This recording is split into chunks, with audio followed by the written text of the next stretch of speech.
আজকে এখানে যারা আপনারা উপস্থিত হয়েছেন, আজকে যারা আপনারা এখানে এসেছেন, প্রত্যেকজনকে বাহাদুর ভাইয়ের মতো ভূমিকা পালন করে এই অঞ্চলের প্রত্যেকটি বাড়িতে বাড়িতে গিয়ে ইসলামের সুমহান আদর্শের কথা আপনাদেরকে প্রসার করতে হবে। আল্লাহ রাসূল হযরত ইব্রাহিম, সাইয়্যিদুনা ইব্রাহিম আলাইহিস সালাম আল্লাহর জমিনে আল্লাহর দ্বীন প্রতিষ্ঠার জন্য, আল্লাহর সেই নির্দেশ বাস্তবায়নের জন্য যে ত্যাগের মহিমায় উদ্ভাসিত হয়ে পৃথিবীবাসীকে যে শিক্ষা দিয়ে গিয়েছিলেন, সেই পবিত্র ঈদ উল আযহার পরে আমরা এখানে আপনাদের সামনে উপনীত হয়েছি।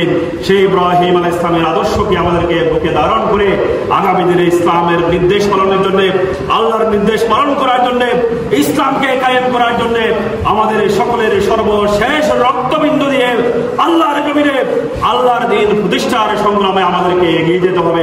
বাংলাদেশ জামাত ইসলামী লালমোহাম্মদের পক্ষ থেকে আপনাদেরকে আমাদের উপর যে জুলুম নির্যাতন করা হয়েছিল 17 বছর ধরে, আমাদের দিনের আওয়াজ তারা তুলতে দেয়নি, আমাদের পার্টির কথা, জামাত ইসলামের কথা এক সেকেন্ডে মানুষের সামনে আমাদেরকে উচ্চারণ করতে দেয় নাই।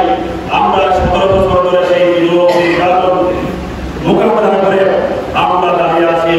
আপনারা দেখেছেন সরকার